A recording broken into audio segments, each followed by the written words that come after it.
Please rise. Face the flag. I pledge allegiance to the flag of the United States of America and to the republic for which it stands, one nation, under God, indivisible, with liberty and justice for all. You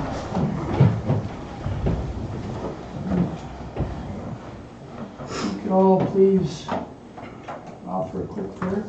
Dear Heavenly Father, we thank you for the gift of moisture we had over the weekend. Much needed, by the way. We thank you for all the blessed harvest going on, what's left, what has been harvested, and no bad accidents and such with any farmers, ranchers from all the recent months, bad weather we've had rolling through our community. We ask that you bless us this evening and our commissioners in the city of Hazen for all that we do good and for the best decisions for our community. In your name we pray, amen. All right, approval of the agenda. Monty, is there any recent ads or not?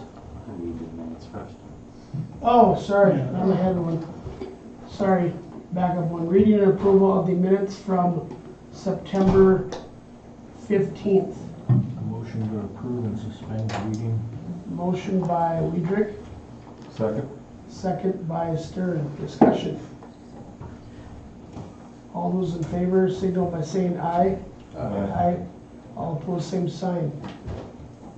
Now we'll go to approval of the agenda. I added the one at 8A for the Renaissance Zone. Okay. Motion to approve the agenda. Motion by Weidrich, Second. second by Folkerts. Discussion. All those in favor signal by saying aye. Aye. All opposed, same sign. Motion carried. 5A, consultation with attorney and engineer, board vacancy appointment. Basically, this was the meeting you wanted to discuss the appointment for the president's position. You were provided the notices of interest of 3 individuals who expressed interest: Mr. Schifferl, Ms. Nancy Wolf, and Ms. Alice Winsteiner.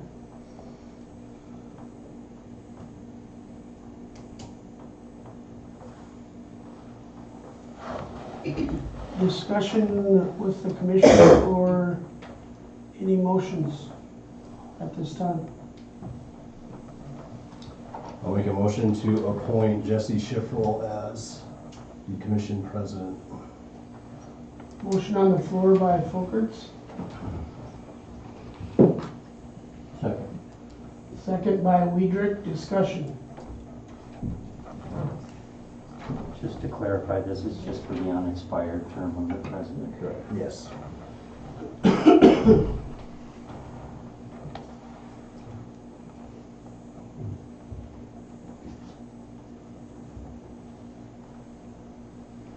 Discussion. Hearing none. Roll call. Folkerts, Aye. Weidrich, Aye. Stern, Aye. Hack. Aye. Motion carried.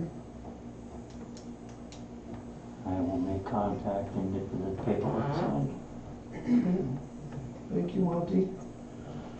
Can I just say one thing? Oh, sorry. I do want to say thank you guys for taking the time to fill out the notice of interest. Where did Alice go? There you're hidden. Thank you guys for filling those out. Really appreciate that. That's all. Okay. 5B, engineers report. The report is available for your review. There are no action items, just basically updates. For the sewer project, the spot repairs are complete, the lining, there's just the transition lines which are still waiting on. Manhole rehab is about 50% complete. They expect that to be completed by the end of the month. Concrete work has been completed and the paving was pushed back to next year. As far as Expedition Estates, there's still a few punch list items Jared was trying to get a hold of Mr. Williams again regarding that, to see if we could get some correspondence from them. Has he said how the communication is, Monty, with, He hasn't honestly tried getting a hold of Mr. Williams. He's been working through their Will Pool and Darrell World, and he's always able to contact them the way it sounds, but okay, apparently they don't have the full decision-making authority there, so. right, okay. Okay, Are those transition pieces gonna show up yet this year, or There's- certain of that They're still expected this year, so they can get that done, but, before it gets too cold and they can't do it? yeah.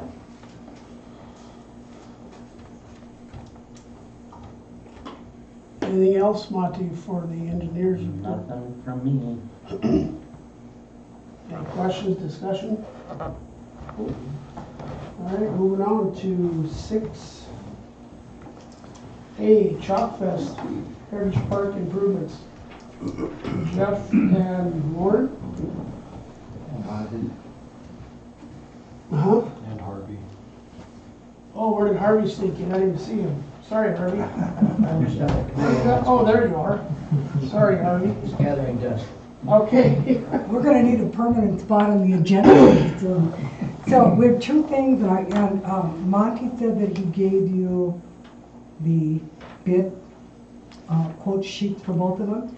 So that one, yeah. So we are, and we met with Mr. Hack to talk about taking out that old clump of lilac that's closer to the library and between the library and the shelter. It takes up about probably 400 square feet.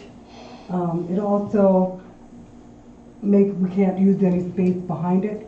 So without that growth in there, we could move that tent back and open up some space out on the front of the property. So we've got this quote from Seven Arrows, the 700. I have a call into a tree trimmer out of Center, but I haven't heard back.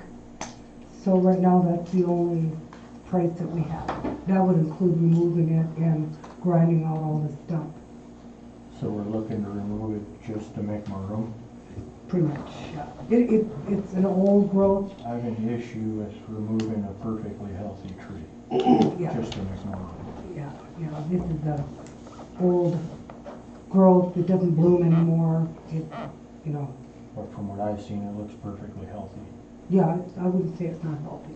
It's not blooming, but. You know, if it was a disease-prone tree or half dead or something like that, I would have no issue. If it's perfectly healthy, I have an issue with removing trees just to make room.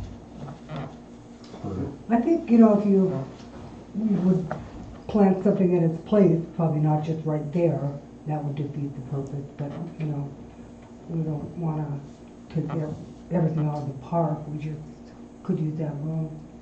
I would like to get with Cindy over at the library, since she is like a permanent resident essentially right there, and she would have to deal with whatever unforeseen consequences if that thing's gone, if it does provide any utility. I would just like to get her input Sure.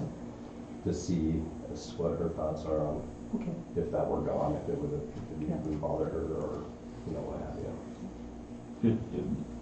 I guess one of the main reasons I see for getting rid of it is it's been unkept for so many years.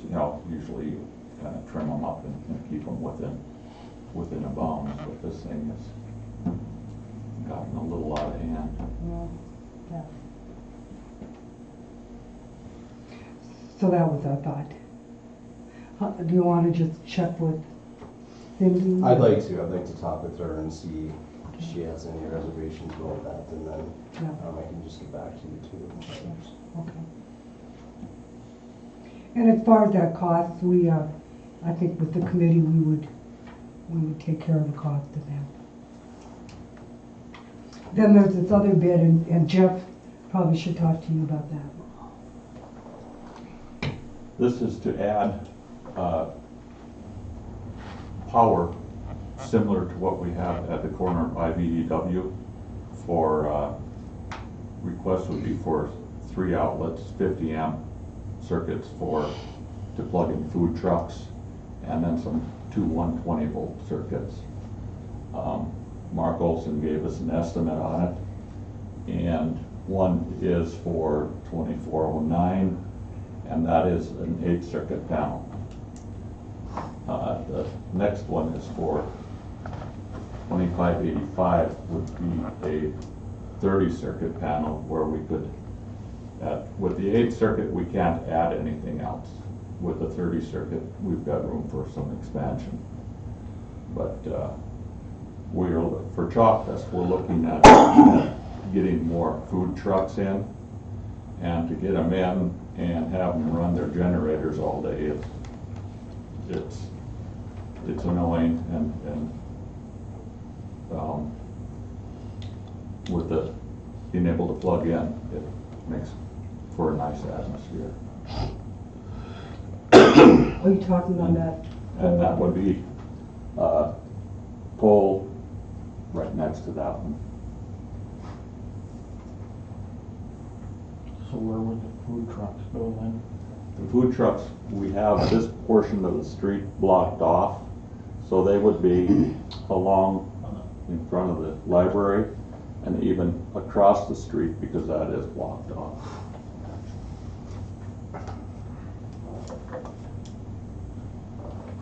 Would there be an annual cost associated with that, or is that metered only when it's used? Like, how does that whole thing work, I guess? Basically, it'd be like the one on Main Street on the west end where we turn it on for events Okay. and then it's off the rest of the Gotcha. time. Okay, So it could be used by anybody that's doing an event there. 'Cause sure. Okay. That would be Rough Rider there, or, no, that's MDU. So does MDU charge us for that meter being there then? Again, it's only when it's Just when it's being used, they don't charge us a hookup or disconnect fee? There is a hookup, well, there is a start and stop. I guess that was, yeah, because that was my main concern, was the continual cost of something like that. But I guess if we can obviously use it, you guys can use it when you want and disconnect it when you're not using it, then that answers that question. And for the food trucks, what I've talked to Kimmy's is she said when she goes to a town or a event, there is a charge for them to plug into an outlet. She definitely needs one. Her generator's extremely loud. Casey? So then is there, so if we put in, I guess, like a charging, area or something, I guess for cars and stuff, or stuff, is there like a grant out there, Monty, if we do something like that, do you think, or? Not that I'm aware of.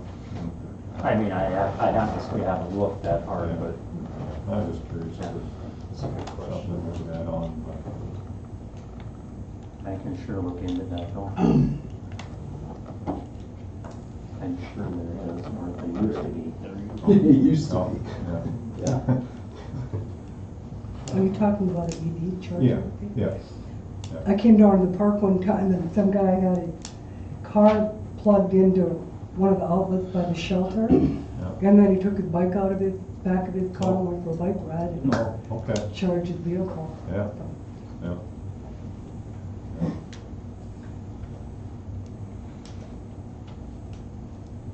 So are you guys willing to pay for that bill then too, like the tree bill, or is that more on the city? Well, what's your thought? Go ahead, Harvey. Yeah, just before they relent and agree to pay, to me, I'm fine with the Chalk Fest Committee paying for the removal of the shrub. But I think the pole electricity is on you guys. It's gonna be used certainly after I'm gone. And we do enough other things, so before Lauren and Jeff acquiesce, I wanna speak as a dissenting voice that says, I'm thinking of appeal to the city commissioner. We've been told, so. I guess I see, the benefit to the city tremendous because that park is, it continues to become more and more of an attractive area for the city for different events. And I would think there'd be opportunity beyond just Chalk Fest for city type events there. And historically, we've had some of those food trucks over in the library parking, and it kind of deters them from the parking itself. And so I think if you have the ability to separate the area there, have food trucks over in the actual event space for the city, I think there's tremendous benefits. And I would think, just me thinking, you add the multiple circuits and stuff in there may be some additional opportunities for seasonal lighting and stuff in there that continues to beautify our fine city. So I can definitely see where the city would have an interest in wanting to pursue this. I just wish we had more space if we continue to grow with Chalk Fest. There, I see it growing, which is a great thing, but I don't know where a guy would go to next, you know what I'm saying? Dave? Could a guy add power and use the land on the other side of the street? That's a lot of empty, wasted space that never gets used during Chalk Fest. Where? Park right on the other side of the street, behind the garage for the apartment building. Oh, just east of the garages. I forgot about that. Yeah, okay. Yeah, I forgot, yeah. Instead of piling everything and congesting this end of the street that's blocked off at that end, I mean, that's a perfectly good park and usable space on that side. Yeah, that little triangle space there. Yes. Would that be feasible for you guys as There's far not a as? way up that curve for one thing, is there? It's That could be a solved. power source at that end of the street. Okay. It would become a much more costly Yeah. endeavor to get power over to that area there, I would think, based upon where There's the a street service light right comes on in. that corner. There's a street light on that corner. If I remember right. I don't remember It's a if full there's a service pole road. down there or not, or a transformer or not.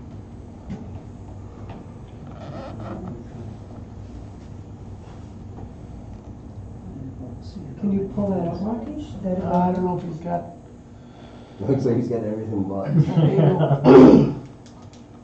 was only worried about the south. No, I can't. I guess I don't have a problem with it there as long as the bill gets passed on to the event organizer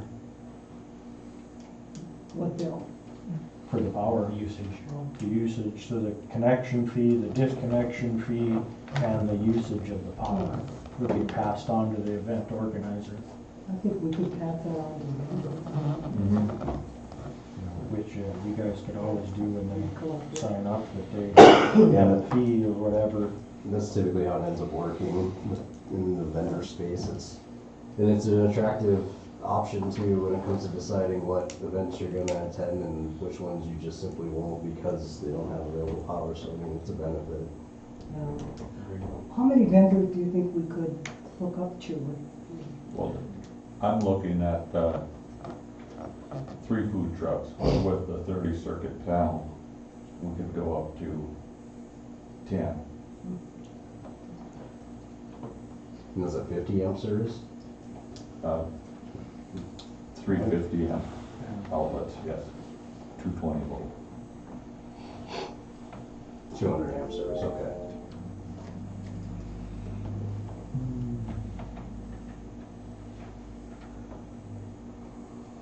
I don't know if I really like the location though, more than a couple food trucks there, your extension cords are not gonna work more than a couple food trucks. I don't know people that have 100-foot, 50 amp extension cords. Pretty chunky. That'd be heavy and a really expensive cord, If there was That's a good point. better location where you could get more like circling the post,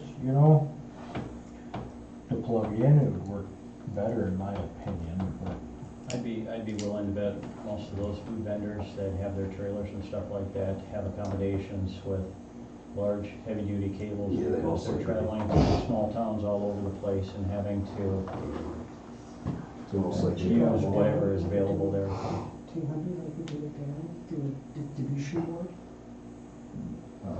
But they're plugging into their own 50 amp circuit. But the food vendors that we worked with at last Chalk Fest were willing to share and loan each other cords. Yeah, okay.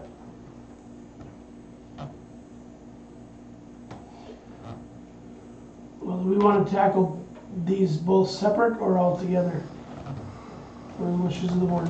I will make a motion to approve the larger of the two electrical panels with the assumption that the power usage and connection fee and disconnection fee of the meter gets passed on to the event organizer.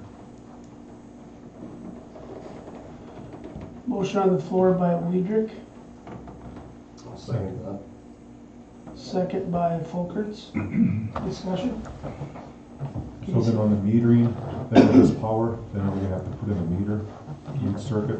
Sounds like they come and pull the meter when it's not in use, and then when it's going to be in use, they put the meter back in, Okay, so it won't be live all the time, but it sounds like. okay. So right So there now, will be, that connection fee and disconnection fee for pulling the meter, Okay. which will also get passed on. and then in the future, we can revisit the prospect of potentially public use of it, right? Yeah, Visit we that can find a charging station or or something. ramp or something, Yeah. if we want to put one. Probably wouldn't be a bad location right in front of the library. Yeah. So in that way, it's kind of a good place to put that post if we go that route. Basically, it'll just be two small posts with the board with the panel. Any other discussion? All right, roll call. Weidrich. Aye. Folker. Stern. Aye. Hack. Aye, motion carried. And as for the bush, Monty, are you guys okay with us visiting with Cindy and Yeah. addressing at the next commission? Yeah, I mean, I don't think it would need to be done this fall, it would be nice if we could get some grass seeded, this spring, but. Are they good, are they willing to honor that quote for that one? Or do they Yeah, I have that think period so. on there? Okay, okay. All right, anything else? Just let us know when. Yep, yeah, we'll have it on the next agenda, right, Monty? Thank you. Yep, Okay, thank you. Thank you. all right, thanks, Chris. 6B, street lighting expansion estates.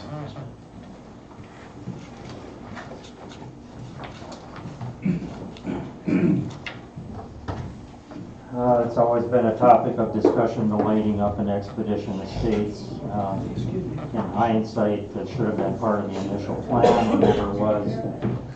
A couple of years ago, when it was brought up, we had an estimate from the engineer of $147,600 to install the lighting.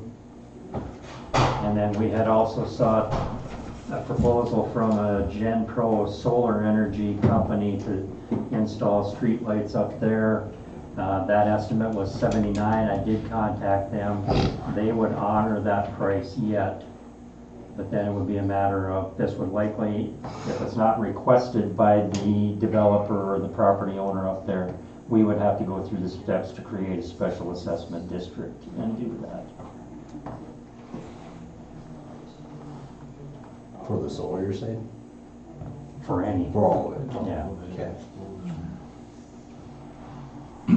I like the idea of the solar. There's no cost month to month. Granted, I would imagine eventually 5 or 10 years down the road, you'll have batteries that will need replacing. Is the solar quote, is it for multiple lighting up there, or? Yes. May I speak? I'm Connie Lingowski, and I live in the addition. And we're just concerned because there are 11 families up there now, and a 12th one is moving in. And some of the families have young children, and it's very dark up there, you know. Unless you have your outdoor lights on, there's just no light up there. And with those little kids, you know, you drive down that road, it's, you know, I'd hate for something to happen, you know. And the other thing is even for the garbage, man, when they come in the morning, it's pitch black out there, you know, because we have nothing. We have one solar light that's been put up there, and, you know, we are thankful for that, you know, because at least we have a little bit of light. Otherwise, we kind of depend upon the RV park there for lighting. But other than that, I mean, it is very dark, and it's kind of a safety concern with more and more people coming up there. And when there was just a couple residents in there, it wasn't that big of a deal, but now it is getting to be. So we would just appreciate if you could do something, you know. Solar lights would be fine, you know, if we could get, I mean, they don't have to be as high as they are now, you know, on the corner, you know, they can be lower and, you know, whatever you can find. We'd appreciate it. I definitely would like to, the more houses we got up there now, and we're keep adding, it is dark. Yeah. Connie talked to me, and I agree that it's, you know, we had that one put up when Jerry was still around, and there was, how many up there when we had, how many residents were up there, Buster? There's 11 residents But up there. when we put that light in, Oh, when you did? was there 5 there? 6? Yeah, So probably, we yeah. doubled. That one even seems to be kind of dim, doesn't it? Or are you guys Yeah. okay with that? Like, it seems pretty dim to me, and because I have to wholeheartedly agree with you that it is far too dark up there. It is a safety concern, safety issue through and through. Like, it's just, there needs to be light back there. You're absolutely, I'm with you on that. That solar light though. Is that solar one the same one as this quote is? No, So I mean, if, that was just one we found and bought. Okay. are you guys content with that brightness? Did you, like, where you guys at with that particular light? Buster? Just assuming that these solar lights act like that one does. No, One these thing will about be that- much better. Much better, okay. See, one thing about that solar light, it's on, but then when you drive up to it, Gets then, all brighter. then it gets brighter, supposedly. The closer you are to directly Yeah. underneath, or is it got a motion type thing? Must Yeah. sense motion. Yeah. Which kind of makes sense, conserves battery. So I had no reason to be freaking out when I was driving up there and noticed, like, why is it I getting? guess the other thing that I would just like to comment on is, you know, that is a new development. And so I would hope that whatever you decide to go with, that you would do something that is aesthetically appealing to that area. That REA pole that's in the corner where the light is on, that's not very aesthetically appealing for that area. And I know that in past years, Monty and I looked at these schematics and what they were showing there and whether that's what you would go with or not. But that's a very, I think that's a very aesthetic looking type of street lighting that would be very appealing up in that area. And what's not appealing is what, just a wooden pole with, Yeah. like all the rest of us have? We just. Go up and look at it. Well, there is other areas in town that are Well, not new you know, I'm developments just- that don't have streetlights either. It's just too tall. And I'm sure this has been discussed early on in this whole process, but with the development of a new neighborhood and stuff like that, are there guidelines or anything that we, the city, would have provided to a developer that says that, you know, it's mandatory that there's a tree in the boulevard for each house and that there's street lighting put in place? No? No, unfortunately, no, there was no such. No, but with that being said, I highly recommend if anybody's on this board, the next time there's another development, front yard easements, so all utilities are in the front yard, Yeah. and streetlights. It makes it so much easier for all the utility companies having those utilities in the front yard, especially with fences nowadays and people locking gates. You know, you just can't get to those utilities, which do affect other houses. Where I know Bismarck and Mandan has just about all went to front easements for utilities. Well, two dozen. I was, even though that was on the board too, because when this deal came through, part of their deal list wasn't like streetlights, and two and stuff, they were supposed to also then, I mean on that land and stuff, we were supposed to get then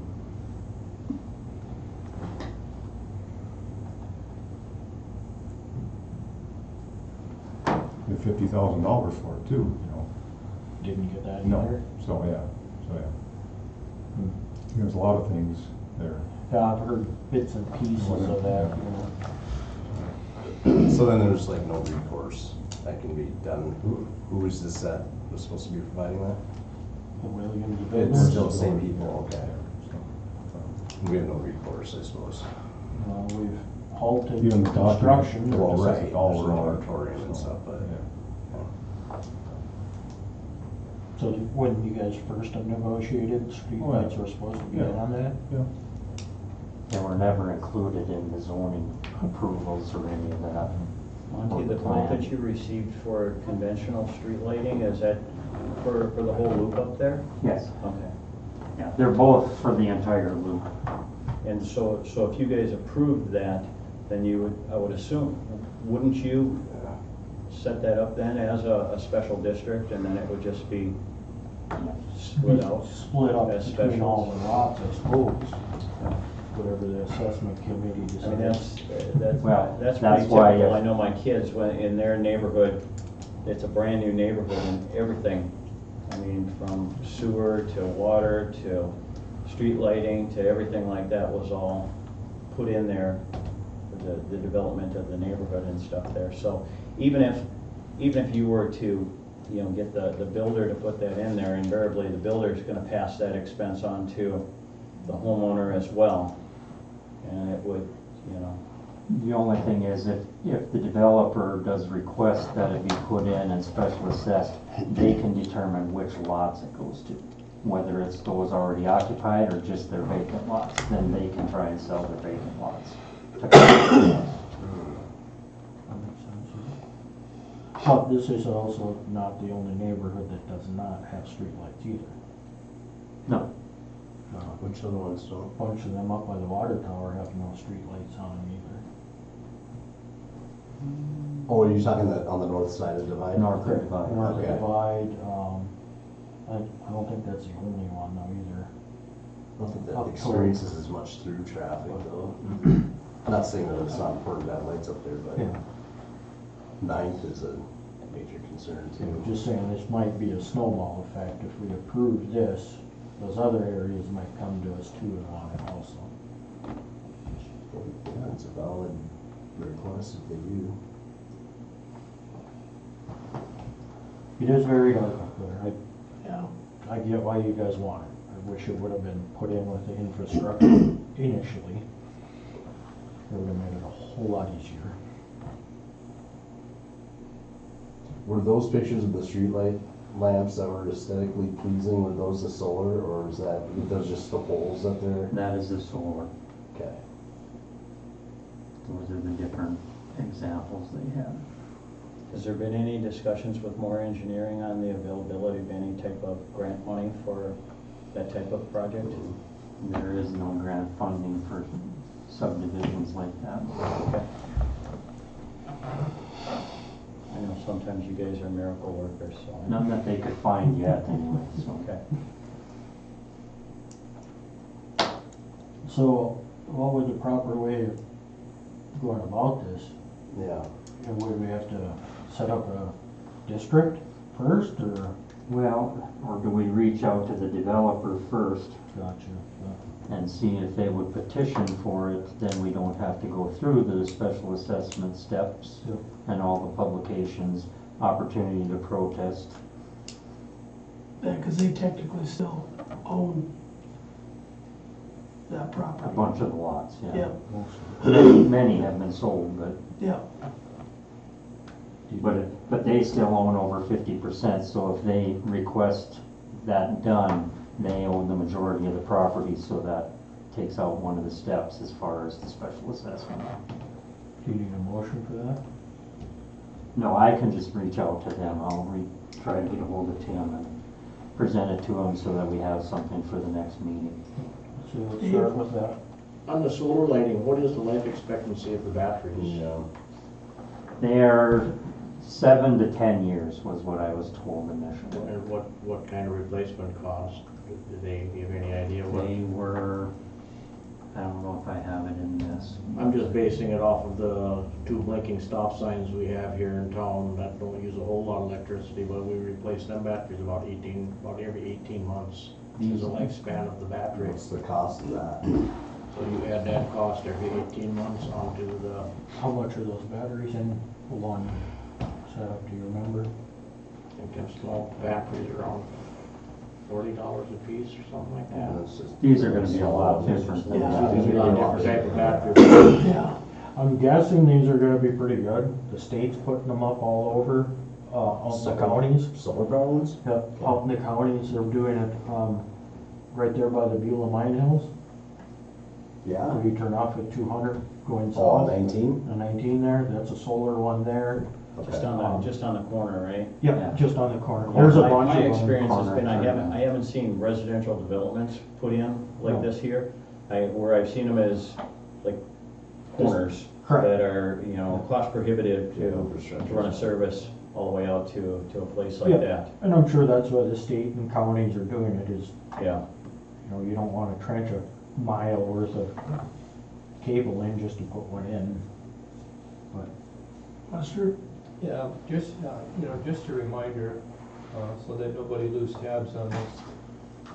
We have been being assessed a light fee for the time that we've been up there, along with some other folks. That light fee is going to continue to be there, I'm sure, afterwards. So in kind of a partial response to Dave's question about the replacement cost of those batteries, I would think that you could be looking at that light fee then being assessed to the cost of those batteries.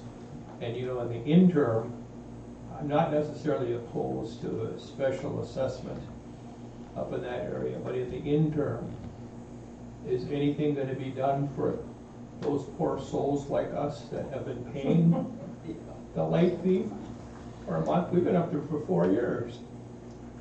Probably not, I'm guessing. But the light fee covers every light in Yeah, town, covers Main it. Street and everybody. All of Everybody them. else is. Yeah, so, but anyway, just a point of, No, I thought of that already, that there's already that light fee there, so that'll help cover the battery replacement.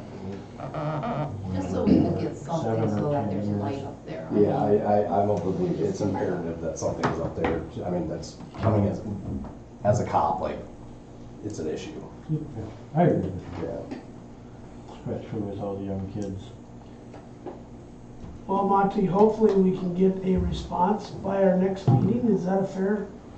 I will do all I can to get a response, yep. Okay. Are you guys cool with Sounds that? good. Okay. Any other comments, concerns, questions? Hearing none. Okay. Moving along. 7A, discussion, clarification of the golf cart ordinance. So it was brought to my attention that we in Monty did send out on our last meeting where we approved the ordinance. Monty, can you bring that up at all? It was, I don't remember what section it was, but just a clarification. I had asked Monty to reopen it again just so we, Subsection 7 there. public. The operator of a golf cart shall take the most direct route between the golf cart's place of storage within the city and the golf course. I completely. Yeah, and that's embarrassing, So- because I read it 100 times and. Yeah, I read it several times and So then the other questions not a lot, but a couple, we've got, I know Mr. Gabbert was here. He's got, it's not considered a golf cart. It's registered as is it a slow-moving vehicle? Low-speed vehicle. Low-speed vehicle. It's a different. It's kind. licensed, it's got a speedometer, et cetera, et cetera. As long as you're, correct me if I'm wrong, I'm just asking, as long as you're a licensed driver, Yep. or a permitted driver with a licensed driver with you, are you allowed to travel on city streets, or is Just as this? if you're just pretend they're cars, as far as the licensing requirements goes. Okay, If you are allowed to drive a car, whether it be with a learner's permit and somebody 18 or over that has 3 years of driving experience sitting directly next to you in the passenger seat, if that applies to you, then in a car, then it would apply to you in a car. but if it's just a straight golf cart, You need, just as if it were a car as far as licensing requirements go. to and fro, but that's according to our ordinance. But when we go back and look at what the state did they have the intent of just the direct line in and out of town type of thing? Or did they have the intent of them allowing them to drive all over? I don't remember that being in the state side of it. Either way, because the people that have these slow-moving, Low speed. low-speed vehicles do you?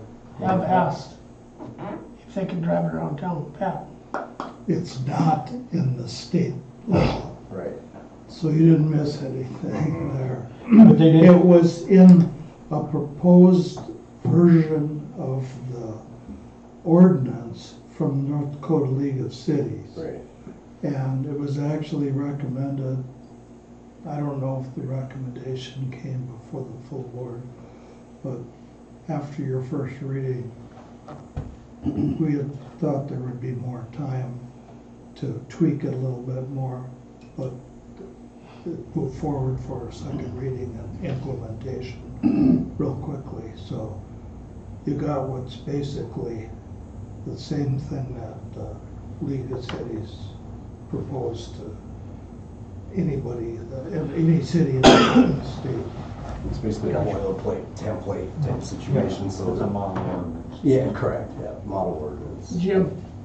According to this 16.905-1, no persons that operate a golf course upon any street, avenue, roadway, or alley in the city, except, and you got exceptions, but that, they need a license, and then down here on,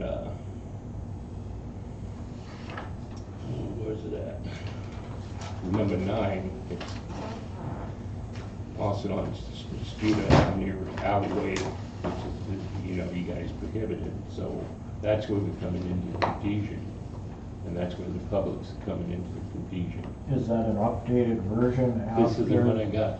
Yeah, no, it This is. is the same. And I will have to agree with you, and it is confusing because the initial portion of the ordinance does state, no person shall operate a golf cart upon any street, avenue, roadway, or alley in the city except as provided by this article, but it doesn't explicitly lay out terminology as to you can drive on the city streets other than, prohibited areas, of which it's not read like that, it's not that clear, so I can understand where there would be confusion.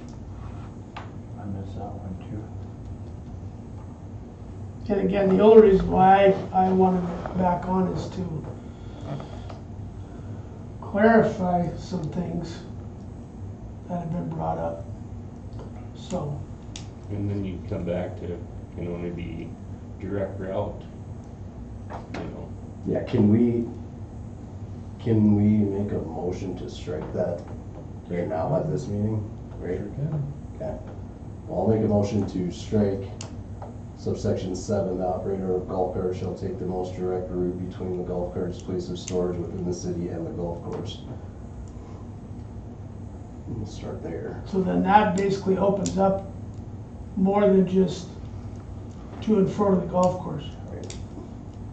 I still don't, But you still got number one, no It's still- person yeah. can operate. it just makes it Except as confusing. provided in this article. And I did see somewhere where it does kind of, Yeah, because 9 is you have to prohibit their use or designate them as prohibited. right, so anything that's not prohibited, you can drive on. It's kind of like backwards language is what a lot of this ends up being, and that's why I think it's confusing.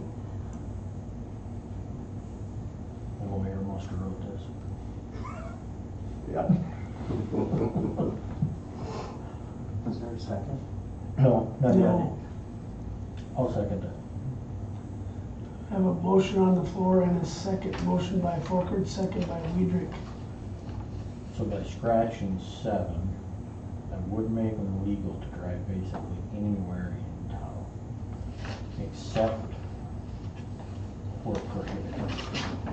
Except for what again? Where Where prohibited, prohibited. Yeah, which would be like paths And federal and state. federal and state. Can't drive down the bypass, you can only cross perpendicular to. So 9A and B is okay? Not to muddy the waters, but if you're striking things now in the produced and approved to the public ordinance, does it have to then go through a first and second reading and all of that type of Yeah, stuff again? this would Okay. basically, yeah. Fair enough.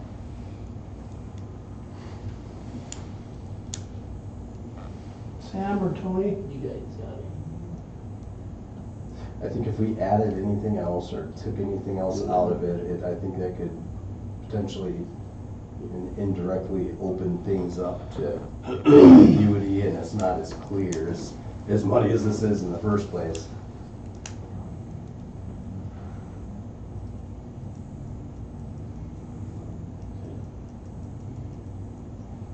And I have been, speaking of prohibited on certain areas. Yes, I've been asked by that's what I was citizens, gonna add and I just been telling them, hey, listen, enter at your own risk.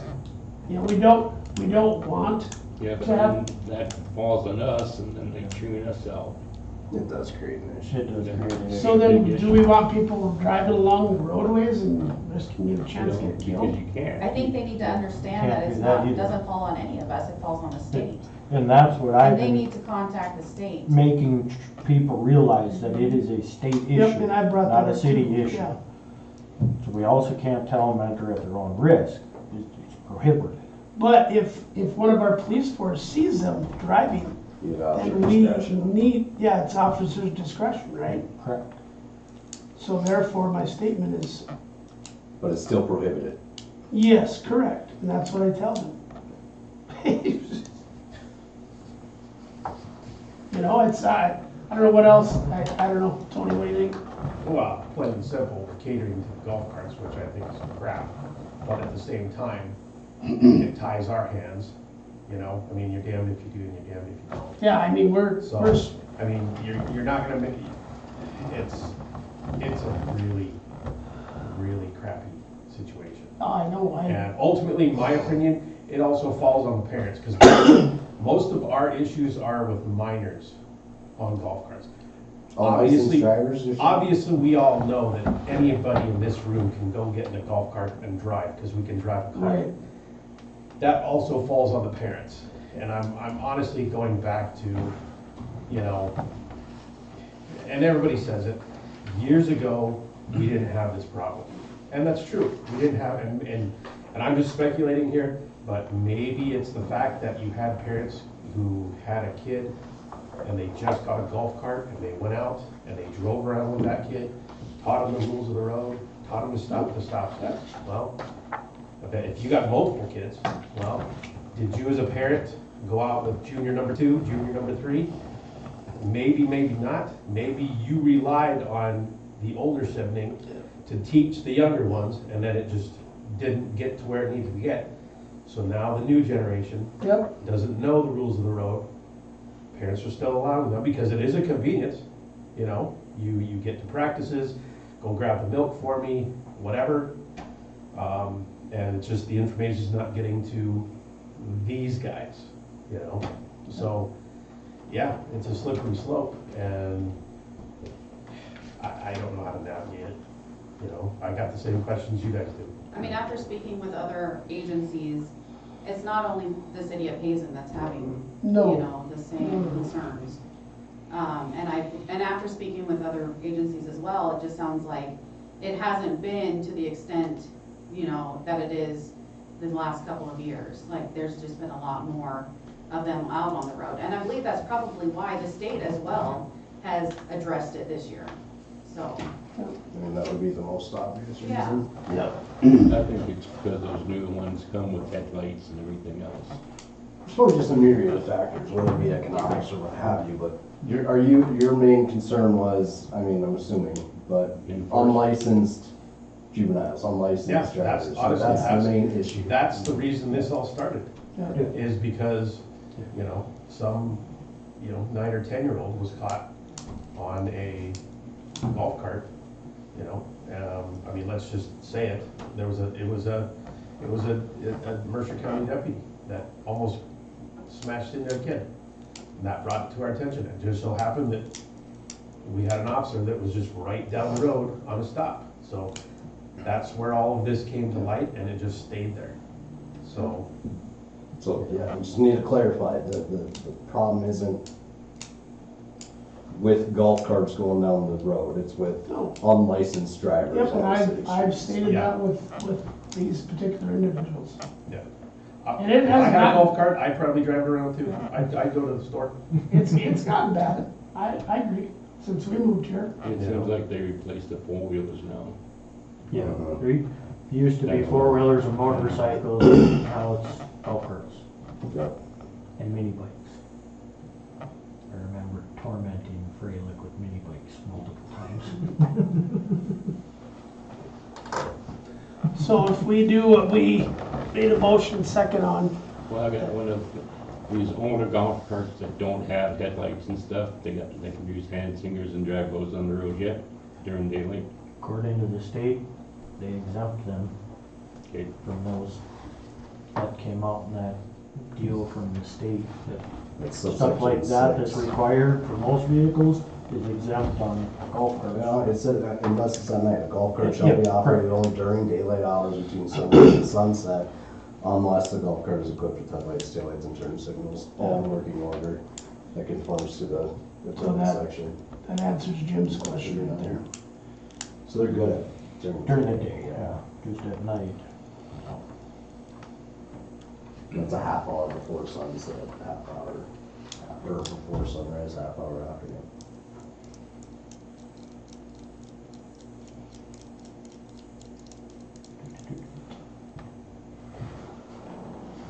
Monty, can you read that motion for me, please? Motion to strike subsection 7.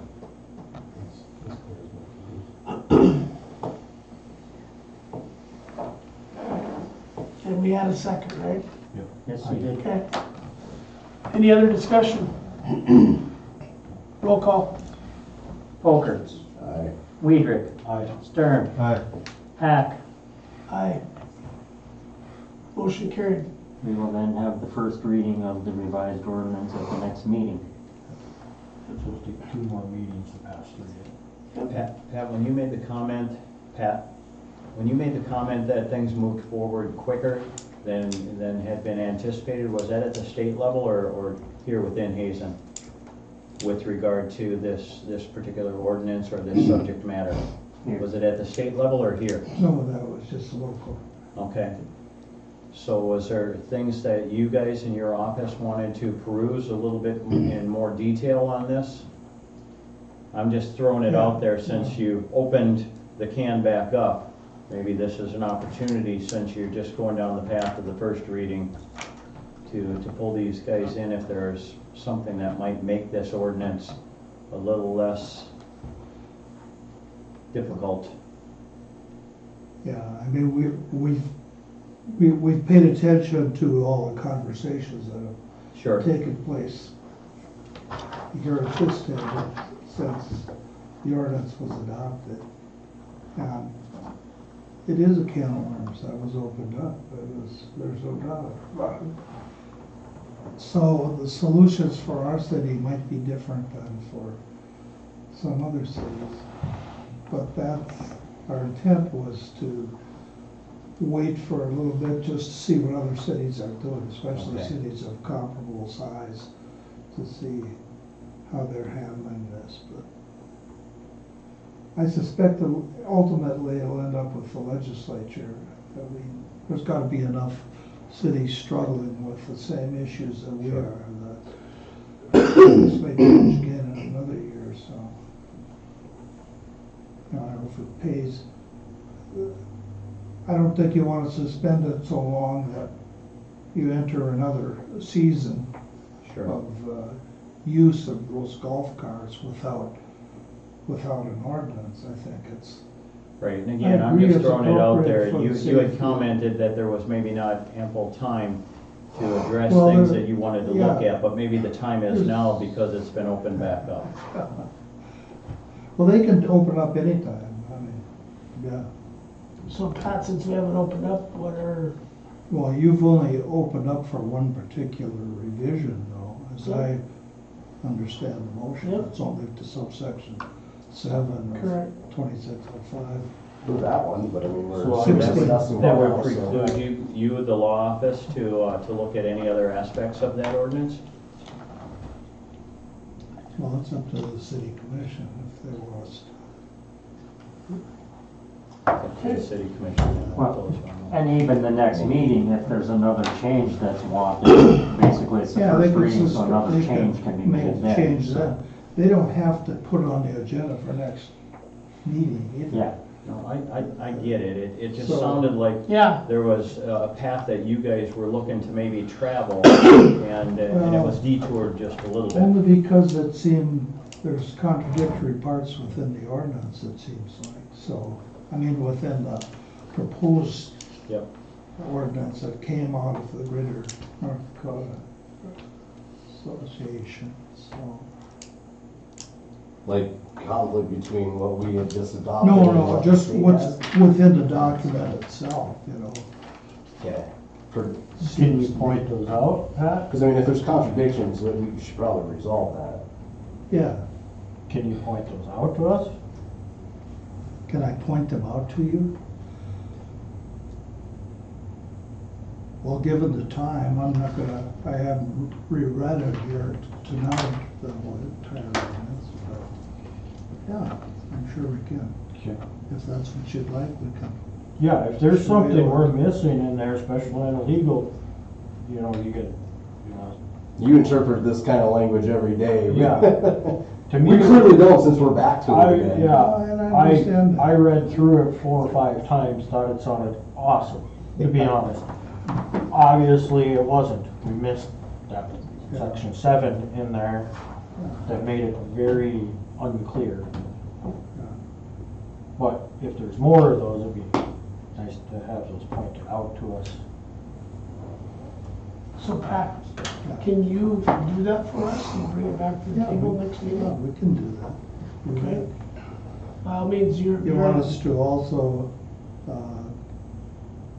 well, we'll just, yeah, we'll do that, and then if we see some other city ordinances within the state of North Dakota that have already made some tweaks, we can show you what some of the differences are, see if there are any, or if Okay. everybody, you know, sometimes these associations, once they send out a proposal, a proposed template, everybody adopts it as it's sent out. And that's just the way they do their business, whether it's a school board association sending ordinances, I mean, policies to the school board, or the GMDA sending out proposed ordinances, so we'll take a look, yeah. Because I mean, I don't think, I mean, The only, I mean, this could be essentially just a living, breathing thing. It's a one size fits most, maybe kind of a guideline as far as what this ordinance states and things. And I mean, short of just a little bit of lag time between a decision or a little tweak here and there in the ordinance and when it's actually implemented, I mean, that is what it is. I mean, I don't see why we couldn't. Well, just- yeah, I mean, we have different sized communities. Some communities may have zero or practically zero law enforcement because they maybe contract with somebody. Sure. So they don't care if their residents drive their golf carts to a nearby golf course. Sure. But, you know, it's a little bit different when you, as your city grows, and you're starting to see more Yeah. danger I could see something coming from the legislature too, is if you think about it, Beulah's got the same issue we do. There's no way to get their golf carts from town to their golf course except for on the bike path. Or the highway. Or the highway, which are both Both are illegal. illegal. New Salem's the same way. I don't think Washburn's got a bike path all the way out there, but I know New Salem does. So they're not the only city that's That's a good point. stuck in that rock and a hard place. Now they allowed them, but yet they didn't really allow them because they won't allow them on the bike paths if they were funded, partially funded by the state. Yeah. unless they funded the construction of the path themselves. Themselves, right? Yeah, we're tied to the Yep. federal maintenance agreement. That's a And state actually, treaty. when you look at the federal studies that have been done on those multi-use pathways,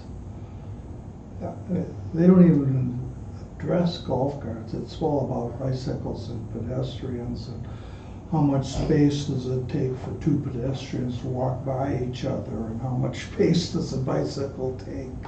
And you'll see charts and tables of different sizes and depending on the terrain of the path. And I mean, they've made it so complicated within that bureaucracy just to enforce what they already have without even putting golf carts on the table. That's true. Well, then they might want them as wide as a road if you put golf carts on them. Yeah.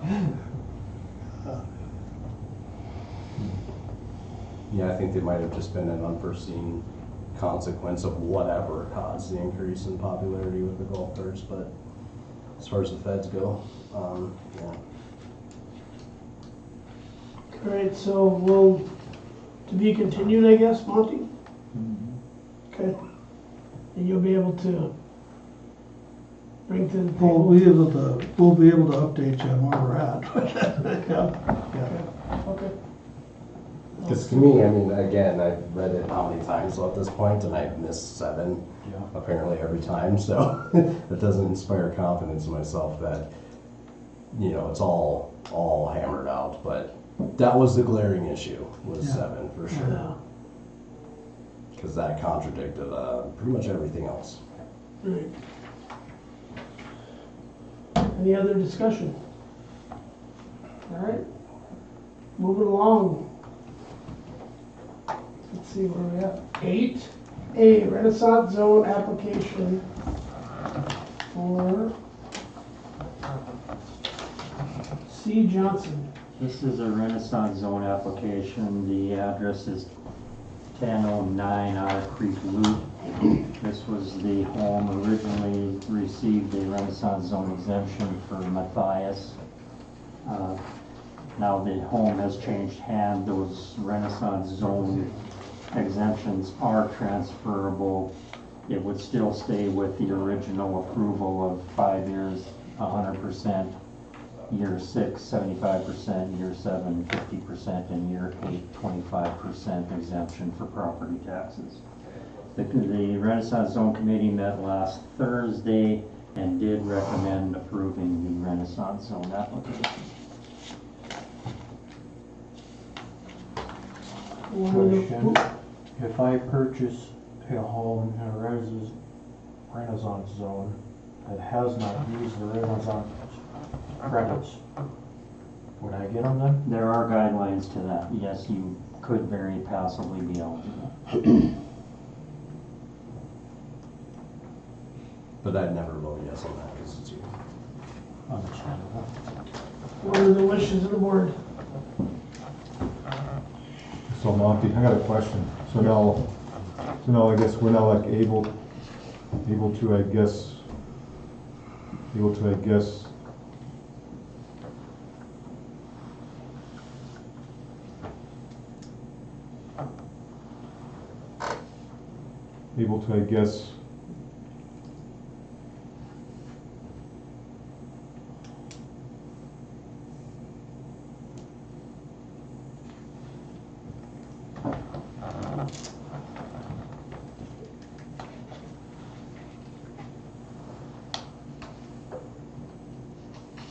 transfer this? Yes. Is what you're saying? Okay. Yeah, that was in the last, when we re-updated the Renaissance zone for the city and expanded it a little bit. Okay. Yeah, they are transferable now. Okay. My understanding, and I might be wrong, is it is only transferable once. Just So one now, time, just if one the time. property changes hands again, I don't believe they're eligible, but don't quote me on it.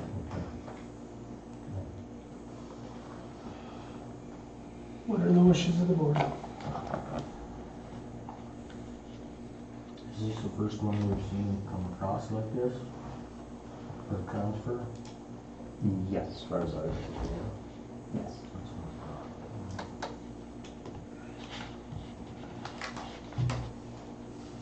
I'll make a motion to approve the application. Motion by Folkerts.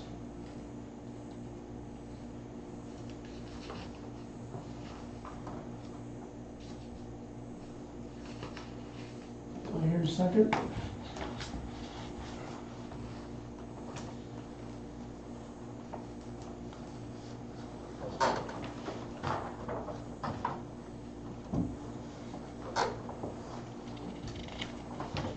Do I hear a second?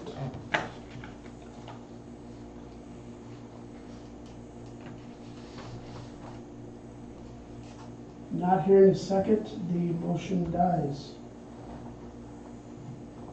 Any more discussion?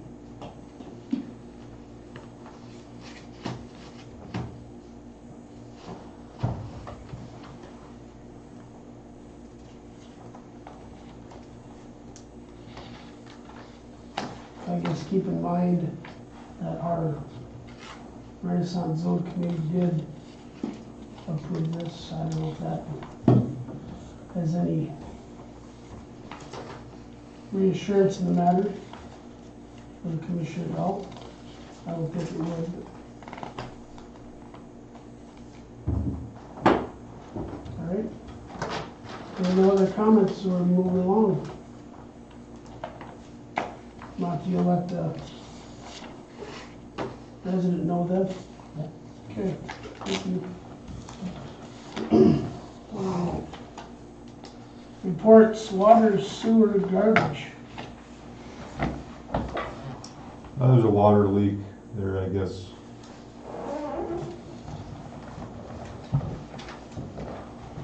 They're over by the, I guess, a Union Bank.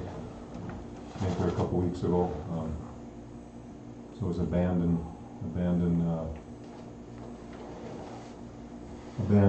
a curb stop there. That wasn't, I guess, marked at all. There's stuff, they're tearing out the driveway. There and stuff, and tore into it. Dave and the crew, I guess, worked, late on that one.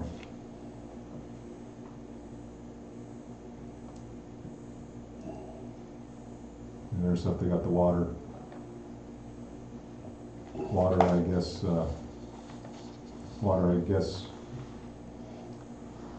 I guess,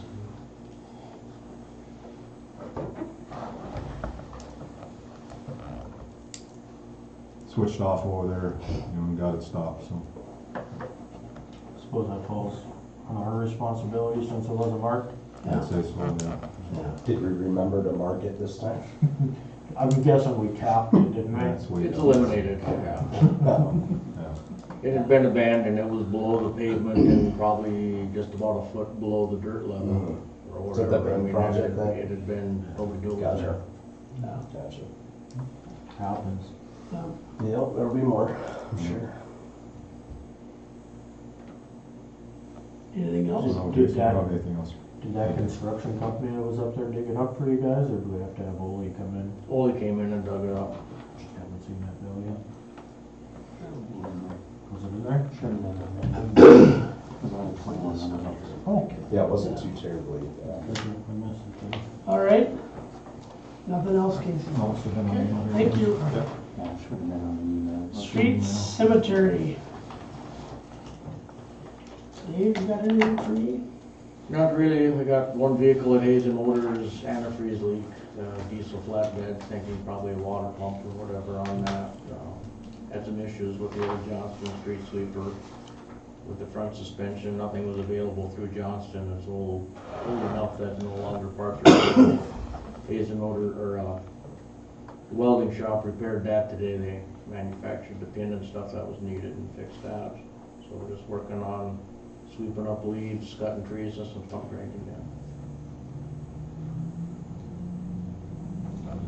The only other thing, I can wait till the end too. Yeah, I'll just wait till the end of the reports. Because it's not really street or cemetery related. Okay, finance, busing, library. I don't have, unless you have anything on the finance side, I don't have anything right now. Any applications for, Nothing yet. okay. Busing, got it. Would you guys be, actually I do have one question, would you guys be open to hiring a director that wouldn't, do we want or need that as a requirement for the director to have their CDL? I believe so, yes. Okay. There's multiple times where we need another bus driver. So what if in the event we have somebody who is able to fill in and does? But how long is that gonna last? I don't know. That's kind of what I'm. Jim's also mentioned next year, maybe 3 years, he'll be done too. Right. You know, Well, the hopes being that a good director would be able to maybe get some more people hired, or as a PRN base or whatever. A good director would be able to attract potential drivers with CDLs. I don't know. I would much rather see a full-time position with a mandatory bus license. I believe If it were there's- full-time, I could. I believe there's enough work there if you have the bus license plus the director position where you could justify a full-time position. Mhm. If that makes sense. Yeah. That's what I see. I know Peg, when she was doing it, I mean, there's lots of times she was 30-some hours and basically mostly just paperwork side of it, and so you had a few hours of driving in there too, and you got your 40 hours.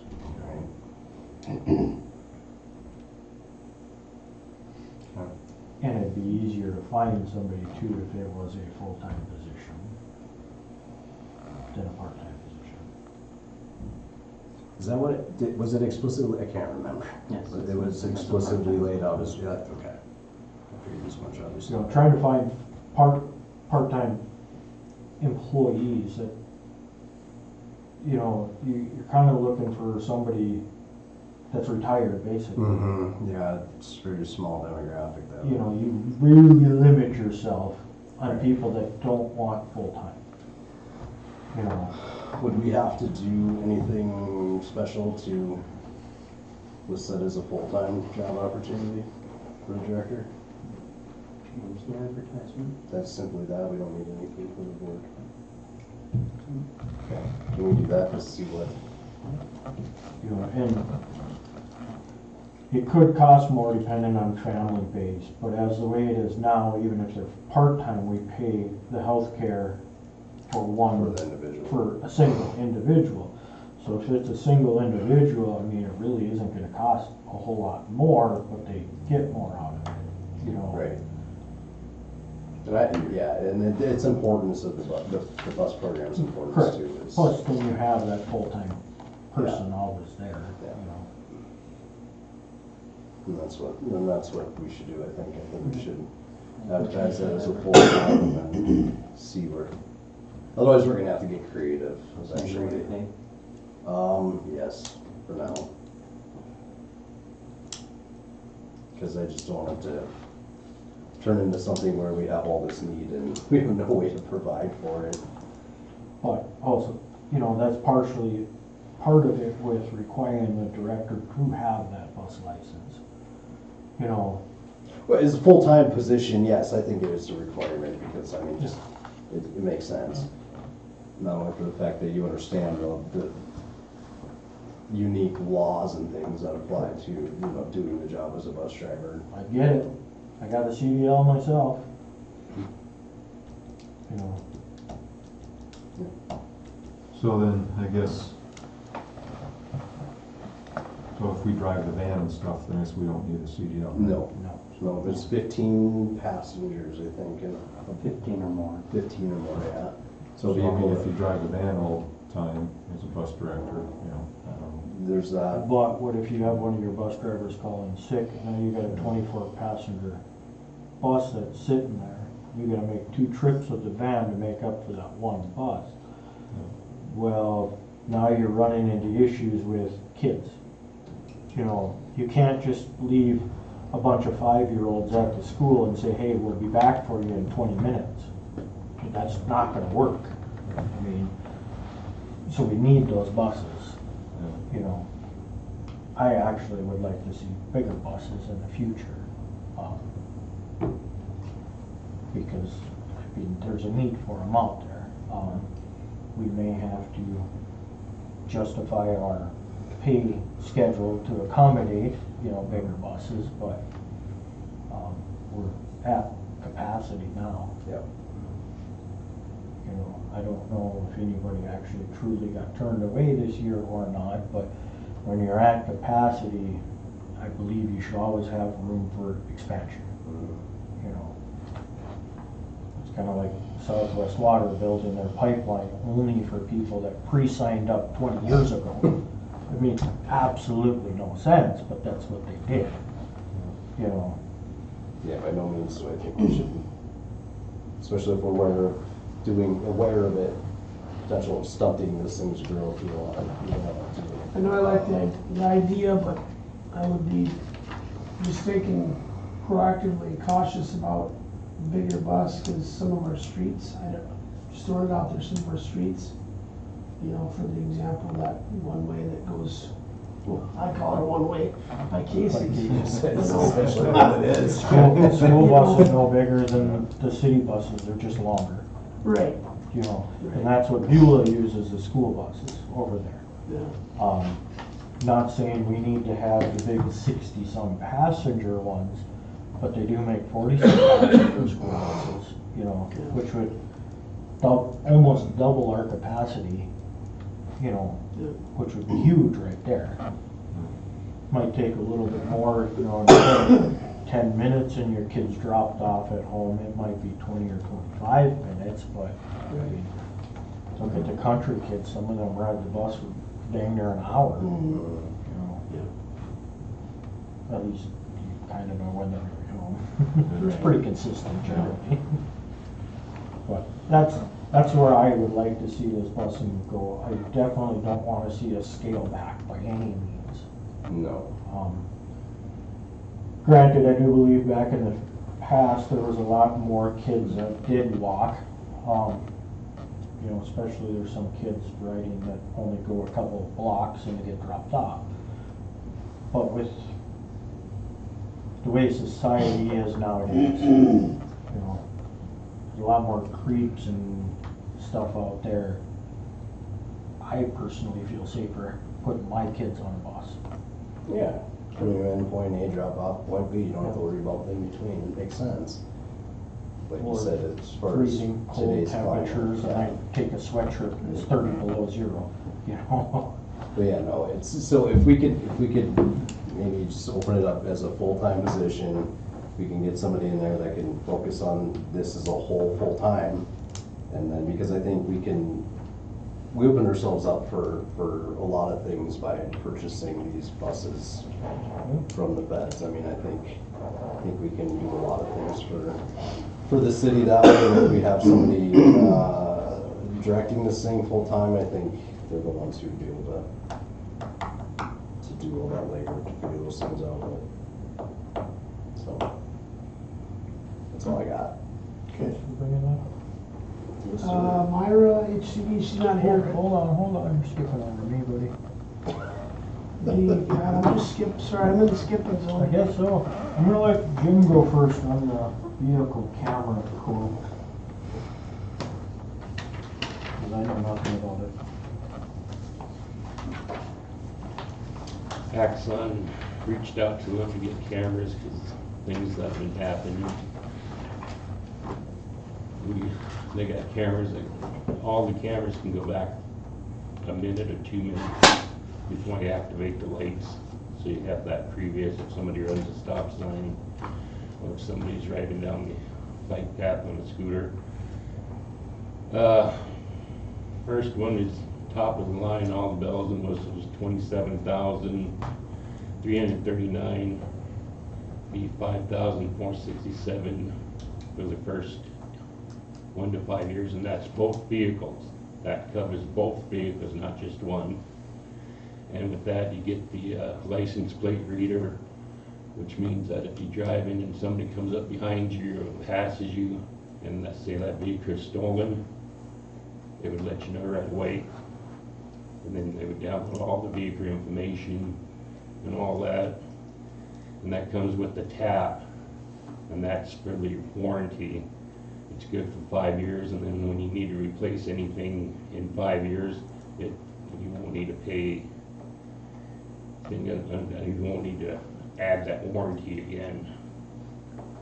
The second one has everything except for the license plate reader, and the tap refreshes in 5 years. That's $22,000. 1 to 5 years, that's $4,438.32 a month. The third one, no tap, no license plate reader. That'd be a total of $17,916. 1 through 5 years, $3,583. Now there'd be 3 cameras: front, the cage, where you can keep an eye on the inmate or prisoner, and then the rear camera. And they would put everything in there we need. They would come up and install it themselves. And when we need to take a vehicle out of service, they would do it all right here on site. So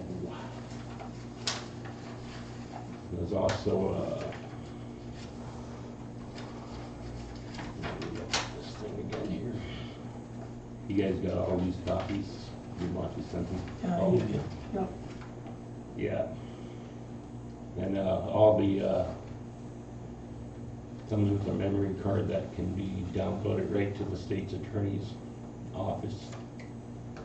Goes to evidence.com, and you can transfer everything right to the state's attorney instead of having to come back and download it to a thumb drive and then dropping the thumb drive off, or because these videos are too long to send. It stores, So, and you can have it. If you can set it up any way you want. The lights comes on, the sirens come on, door opens, the camera automatically come on. That's all kind of set up in all 3 phases. Justin?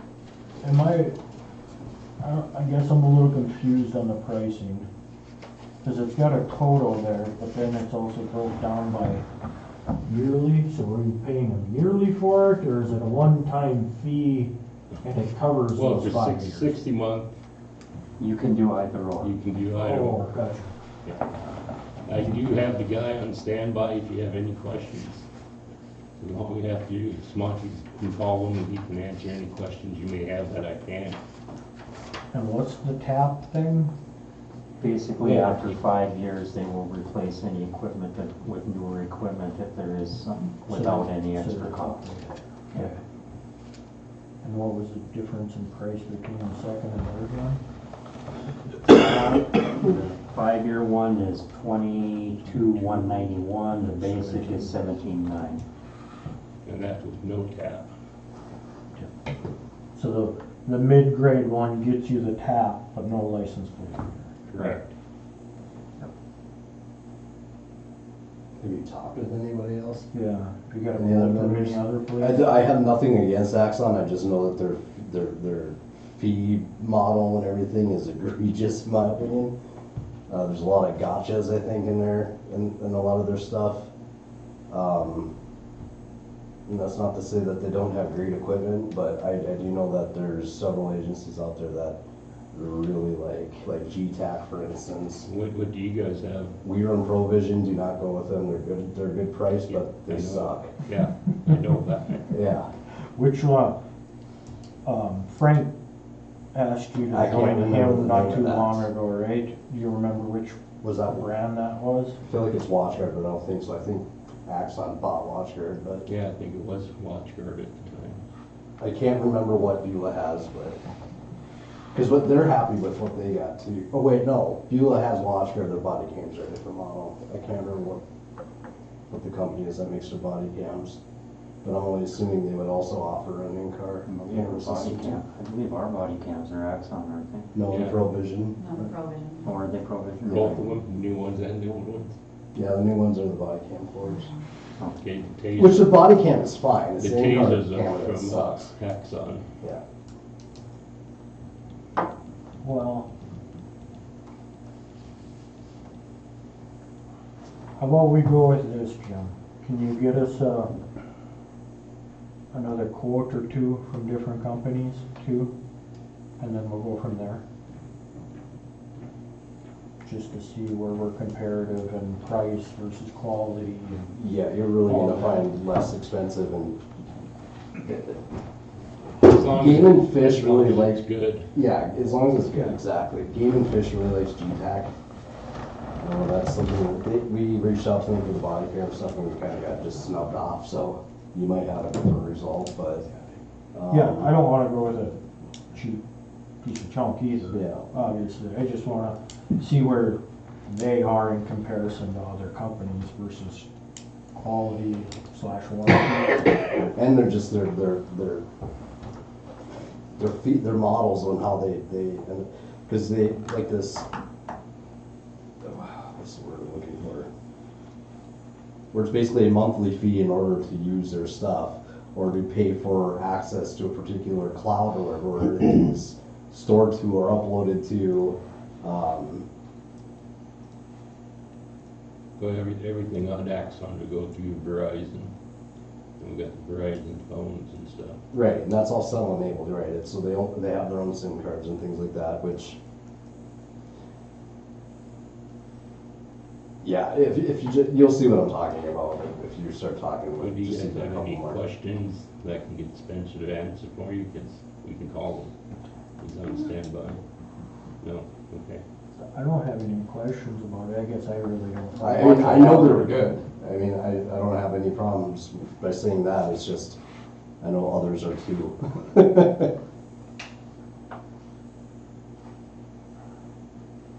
So then I guess right now, then I guess we don't have anything in our cars, Body cams, no. just body. I do believe it is a good thing to have them. We gotta need them with the Yep. things that's been happening and stuff. Correct, I agree with you on that. And we've just had it in the past anyway, What was that, in Sam? the vehicles. You What- know, what was- there's, the vehicles I've had have been equipped with cameras in the past, so. Yeah, those are Provision ones that were in the, That was I don't just know like which the ones they city were, but I buses. mean, yeah, they're Provision They and used the to other be. ones. I installed it in the one that we had and then. Yeah, I agree we should have something. it protects everybody, Correct. so. Yeah, if you could come back next meeting and get us another quote or two, that'd be awesome. go from there, just to see. You know, I definitely look into wherever your body cams are. Provision, they stopped, Provision. don't do the Oh, in-car camera okay. system with them. Never mind that. Do you have anything else, Jim? No? Okay, so I got some run reports for last month. Officer Ronnie had 80, Officer Anthony Melberg had 19, Officer Samantha Melberg had 38, Chief Wolf had 73. Then there also was an email sent out that I want to bring up to you guys. You guys have it in front of you. It is fairly disturbing in my opinion. So one of our officers pulled a pedestrian over for driving on the bike path. They were detained until the parents got there. Parents got disgruntled right away and defensive right away. And an email got sent to Mr. Donovan, and Mr. Donovan, without checking into the facts, sent out an email basically accusing our officer as profiling when he didn't have the facts. They were pulled over for driving on moped on the bike path. So there was a clear violation of the law. So I don't see how that could be profiled. And with that being said, they had that officer and Mr. Donovan had a meeting. Yeah. He, in that meeting, did not explain the profiling stuff. Yeah, they Also did not explain the law dealing with cameras, so under 50 cc mopeds. call it good night and have a good night. I reached out to Tara in these emails, which she was still confused about whether they were legal to drive on our streets or not. Mr. Donovan didn't clarify that with her or with the officer. In that meeting with the officer and Mr. Donovan, he actually mentioned that they're just trying to pad their numbers because I am pushing Chief Wolf to get higher numbers. And he doesn't agree with that. Okay, thanks for standing by. I see that deeply concerning, that our own city attorney doesn't want to enforce the laws. You know, even in his email, protect and serve, well, shoot, the officer is justified in doing their job when there was a clear violation of the law, driving a motor vehicle on the bike path that says no motor vehicle. So I wanted to bring that to your guys' attention, and I completely disagree with what Mr. Donovan wrote in his email. But that's also my opinion behind that. Raymond, can I say something? I would wholeheartedly agree, because this is exactly the serve and protect type of policing that best suits our community. The fact of the matter is these laws pertaining to motor vehicles and things like that, again, are all safety driven. It's to protect the safety and security of everybody in our community. Some kids rolling around not understanding the laws or what have you in regards to that, it poses a danger to not only themselves but other people on the roads. So this is exactly what we're looking to do. It's been a continual problem with the unlicensed drivers, and this is one incident that occurred that's trying to curb that. The unlicensed driver. Now, it doesn't matter whether or not the officer knew whether this individual is licensed, what have you. Profiling, I mean, that's a word that is used to describe bad or dirty cops. That's it. Those are the only ones who are profiling. Because even if this individual was driving on a public street, you don't need to know anything other than that person. All you need is reasonable and articulable suspicion. That combined with the context of what has been going on with the unlicensed drivers and stuff like that on the streets, she has justifiable cause, reasonable suspicion to stop that that vehicle all day, every day. You don't need anything else other than reasonable suspicion. And then you can make a brief detention, seize that individual, to determine whether or not there's a crime or violation, but we both know that. So profiling, that's taking shots. It's taking shots at the police department.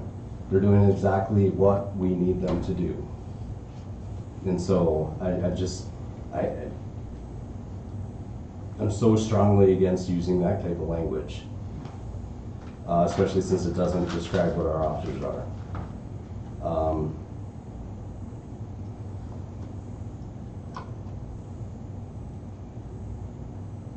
Yeah, I think that pretty much covered everything. And to go back to the whole padding the numbers because I'm pushing. Just a couple weeks ago, there was an email sent out about a particular stop sign on County 27 that's getting bypassed a lot. All of us commissioners got that. And there was some talks about moving our flashing sign from the end of Main Street to there.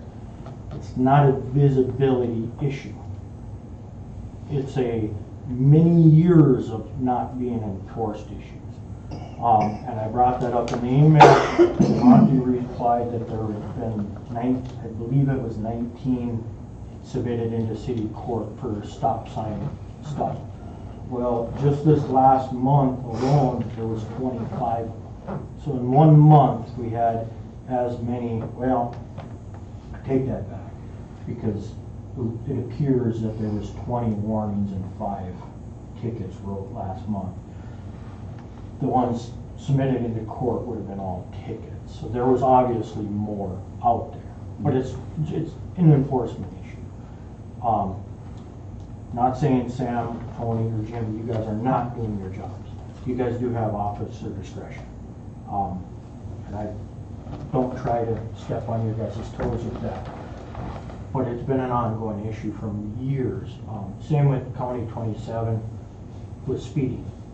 For years I've been seeing it on Facebook. There's people that live on Antelope there complaining, most people do 45 all the way till the stop sign. And it's been that way since I was a kid, and it doesn't get patrolled that often. Since Jesse left there, I don't know that I've seen a city officer sitting out there patrolling. I could be wrong, and I'm sure that you guys have been. I just physically haven't seen it since Jesse left the department. I'm sure you guys have been. I still continually hear the same complaints. We get a few emails a year regarding stop signs in town. There's another one. Any intersection with a stop sign? I think anybody who lives near an intersection probably is has gonna be. complaints about the stop. That is genuinely Right. it, You know, yes. I did that when I worked for Midco. I sat up at the fire hall a lot using their internet to do my work instead of hotspotting my phone. And those trucks would come in, not even hardly even slow down for that stop sign and circle around. It's just kind of an enforcement issue, I believe. You go to Beulah, you don't speed in Beulah. You go to Washburn, you don't speed. You don't in commit Beulah a traffic or in violation Washburn. in Beulah. Yeah, it's not just you guys. I'm not trying to pin it on you guys. This goes back from way back when I was a kid. It's been an ongoing issue for many, many years. I think it's time to just start getting a little stricter. I'm not asking you to write bogus tickets just to pad numbers like Mr. Donovan's implying. If there's a clear violation, you guys have officer's discretion, whether it's a warning or a ticket. You guys get that discretion. That's what I'm asking for. Not asking you guys to be robo-cops and write everything as a ticket. That's all I got to say. If you guys got anything. Well, I know that you do mention Beulah quite often, and just so we're clear also that Beulah does have 2 officers most of the time on day shift. Yeah, That is true. So they can split up the city. Yeah. And somebody can be on 2 parts of the city at the same time. But also, I just wanted to mention, that doesn't pertain to any of that, our numbers regarding Sergeant Melberg and myself, we did take vacation last month, so that kind of reflects those numbers as well. Yeah, So and sometimes I get that on there, sometimes I don't. I just wanted to give you a heads up too. I did remember that as soon as I seen it. I remembered you guys were gone, but I didn't relay that as why your guys' numbers were low. Sometimes Doug does write that on that somebody was on vacation. Yeah. And I know both Jim and Ronnie did a pretty long stint there. Yes, they did. Which I think is awesome, We in my appreciate it. opinion. Anything else? Anything, Jim? I'm good. So basically, was that a request for targeted patrol at the intersection of County 27 and 10th or Alder, whichever you want to call it? I don't know if I'd go that far, but a little more patrolling that, since the union we've come in. I did over the weekend sit specifically because Folkerts did mention it as well, the speeding Gotcha. on 27, so hopefully that helped. Oh, that's a deter little bit. DUI on the hole over there too. It's, So, Yeah. yeah. County. I remember I used to see you sitting over in Olson's parking lot quite often and patrol that stop sign area there. Yeah, there's a decent spot to sit to run radar, but it doesn't get mowed because there's really not a good spot to pull off the road up there. If it's mowed, then we'll sit up there, but once it gets hot, high and, it's kind of hard to pull off. and it's one of those things too, that if there's no cop around, because there's really no good place to sit and be incognito, you stand out like a sore thumb, and Yeah. so once you're gone, everybody, you can tell there's no cop around, I mean, then the problem Yeah. continues, so. And that's the thing is, we are a big deterrent, so if we're there and they see us, then it slows down or it stops. Or they If we're slam not on there, their of course, brakes. huh? Or they slam on their brakes. Yeah. Typically. But if we're not there, then we can't enforce it because we're not there, so. So, And we have just, how many intersections in town? right, A lot of them. all of which are a problem. Correct. And especially they to know, anybody. and everybody knows where the cop is because we're one in a small town. Yeah. So, The one thing too, I meant to tell you, Jesse, is the County 18 and 27. Mhm. In the morning, that school bus always runs that stop sign. I've been getting complaints on that. Okay, I will, Yeah, it's past the cemetery. okay. I'll look into that and see what I can do to curb that, thank you. You also get to enforce that too, Jim. You get a mile outside the That's city true. limits. You don't have to go to city court, or district court, the stern won't go up half a mile.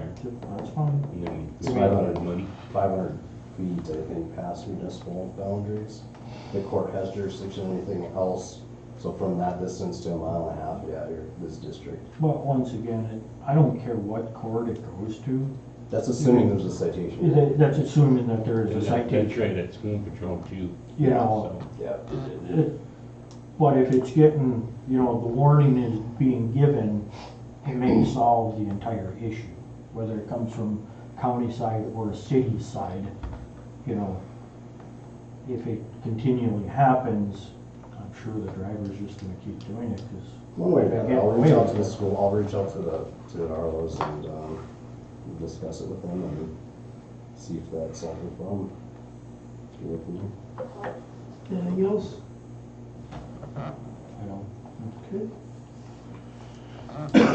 All right, so lastly, I'd like to revisit, I know Jerry was the advocate of it, and it was brought to my attention, our old welcome to Hazen sign.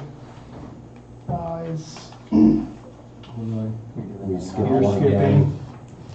Get with it, man. We're on 10. For president, you're either under president. I said I would report at the end of the reports. It's But on the welcome. agenda though. It's on the agenda under old Is it? business. Oh, God, jeez. I gotta meet up with Ron. Sorry. You guys need me for anything? Yep. Thanks, Yep. Jim. No. No. I'm confused. Should I go and just stay? Very good. Just Thanks having a for, bad evening up. You're good, Jason. Sorry. All right, sorry, 10A. FSA Benefit Plan Amendment Health. Equity. Basically, the IRS regulations regarding the dependent care portion of our FSA changed, and then the amount that can be put into that increased. So in order to adopt that increase, we have to approve a resolution, and then they just send it in. It's still up to the employee. The city doesn't pay any portion of that. It's still up to the employee if they want to put in the maximum or not. And that's that form that you fill out every year, right? Yep. That says that, yeah. That's the use or lose one. Yep. Motion to approve. Motion by Weidrich, I'll second that. second by Folkerts. Discussion. Roll call? Weidrich. Aye. Folkerts. Aye. Stern. Aye. Hack. Aye, motion carried. All right, now we'll go 11A. There we go, buddy. Welcome to Hazen sign, sorry. Okay, so this has been brought up, and I don't know if anybody's noticed, but it's weathered, it's tattered. But I have had some in the last week, a different idea. I mentioned, we shut the power down 2 years ago. Yes. To the pole. Flag's not required to have light, it's recommended, so on a US flag. But I had Superintendent of Schools, Mr. Miller, ask me about it, and it was brought to his attention that our art teacher, Ron Helby, may show interest in doing some sort of mural on it, instead of disregarding it. She's definitely interested. I don't know a timeline, and I don't know what would go on there. It's just, it was food for thought this week. Or, I mentioned early, can we take it down for the safety factor? But I'm open. I know that's been a staple to our community. As you see, it is starting to get, the bushes and the few trees are there, is overgrowing on it, but I'm open for any ideas, suggestions, comments. Digital. I know that was brought, I think they priced the digital, didn't they, Monty? And that's a lot of money. Several years ago. Yeah. Several years ago, well, maybe the cost have come down, maybe. I do know with digital, But yeah, electronics, you even look at TVs in the last 5 years. I mean, you can go to Walmart and get a 70-some inch TV for, $500-600 nowadays. Where before that was $2,000, Yeah. So maybe it has came down in price. I'm not saying it needs to be that large, but it, something bigger than say the hockey arenas that we could put up, the school sporting events or Chalk Fest stuff on there, or just community happenings. so, yeah. In this conversation with this sign, Mr. Miller brought up the underpass project that's through the state.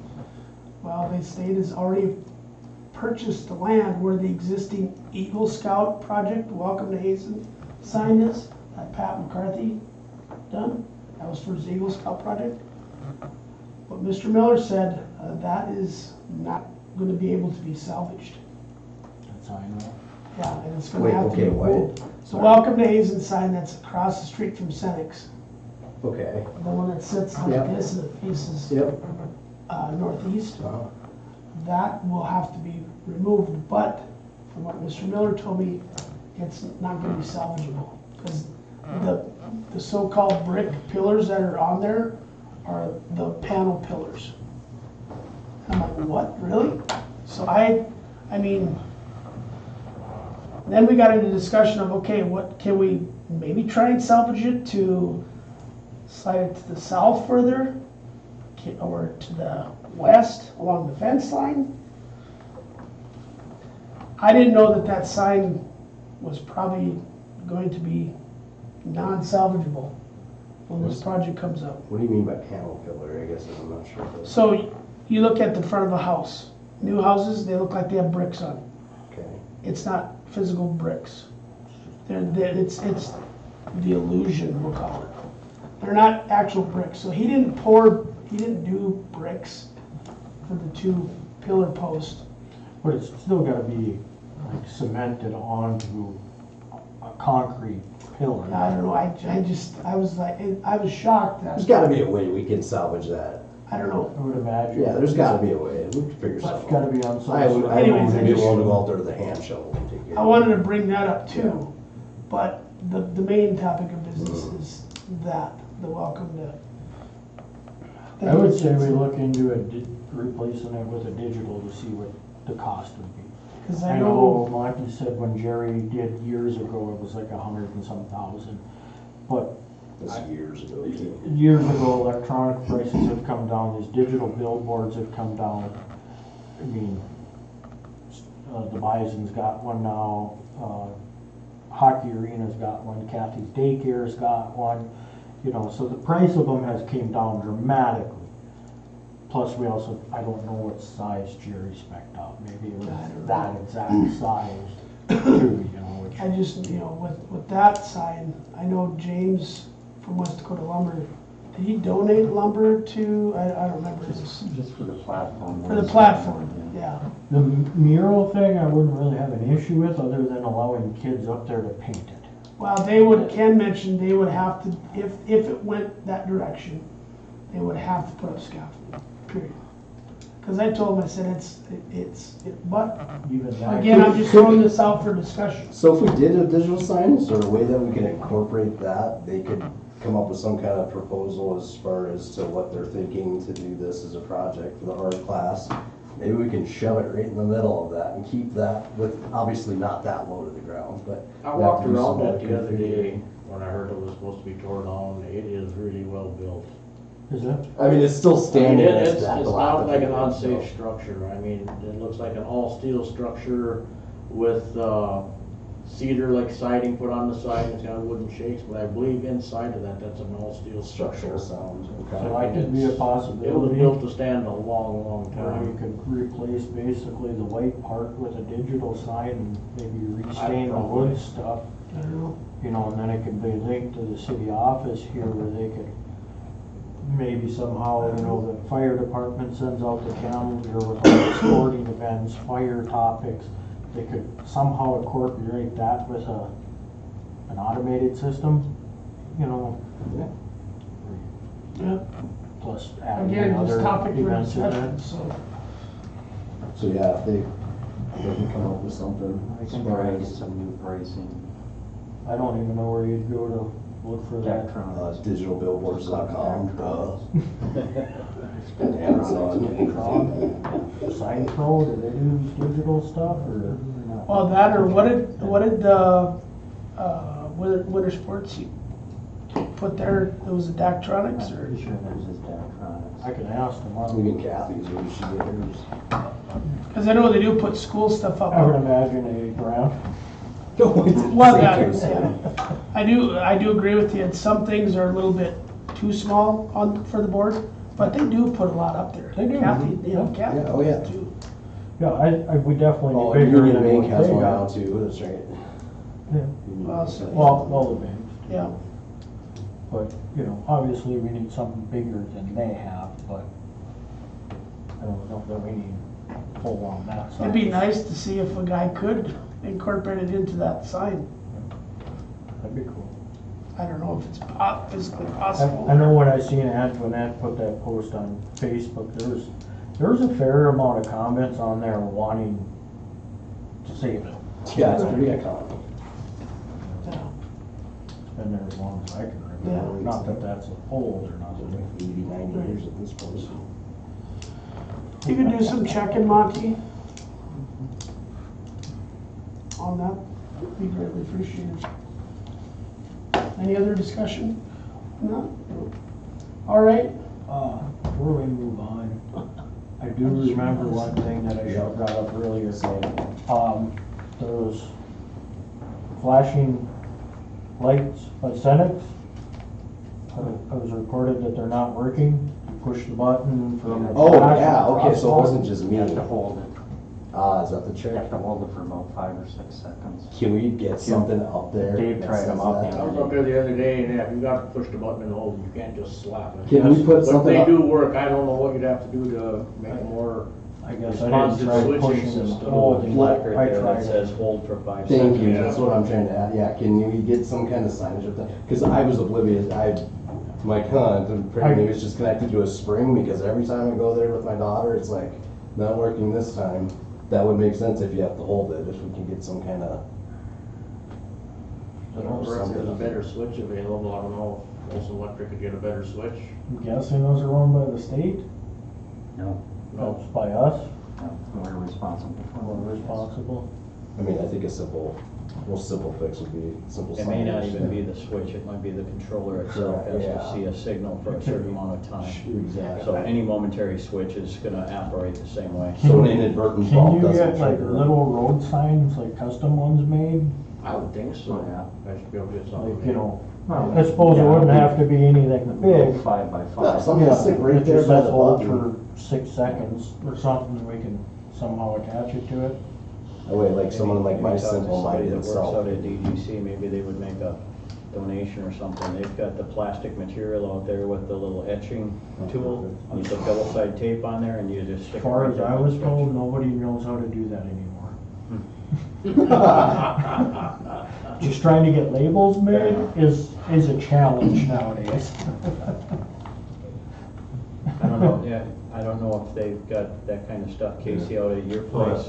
Yeah. I mean, because we get, at those plants, there's signage everywhere, so there may be an opportunity there and you don't have to. Rough Rider isn't really bad with their pricing either for signs, yeah.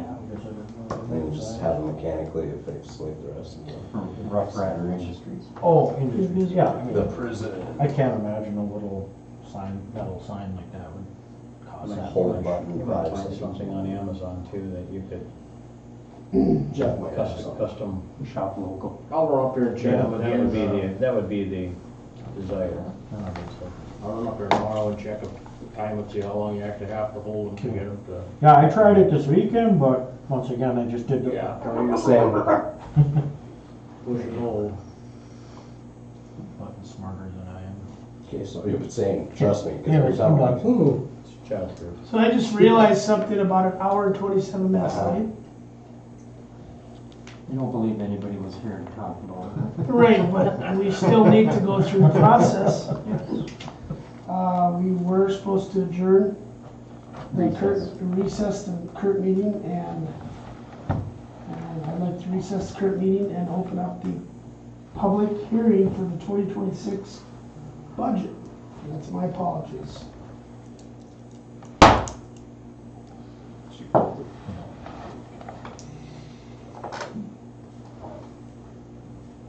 All right, public hearing for the 2026 budget is open currently. Any comments, concerns, questions?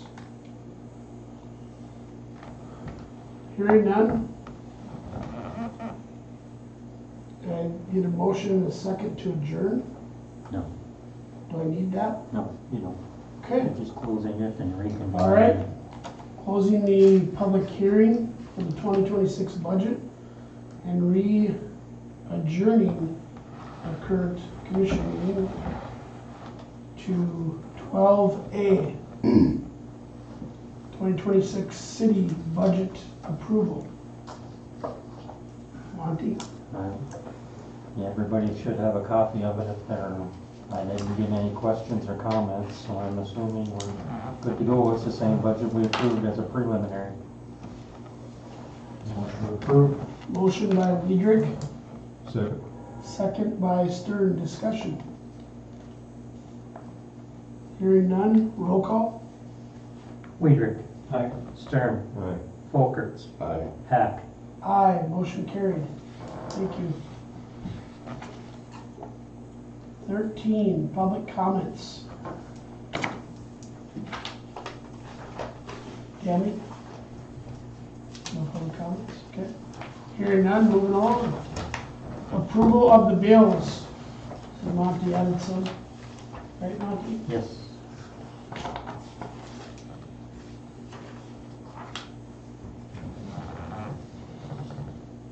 So moved. Motion by Stern, Second. second by Weidrich. Discussion. Roll call. Stern.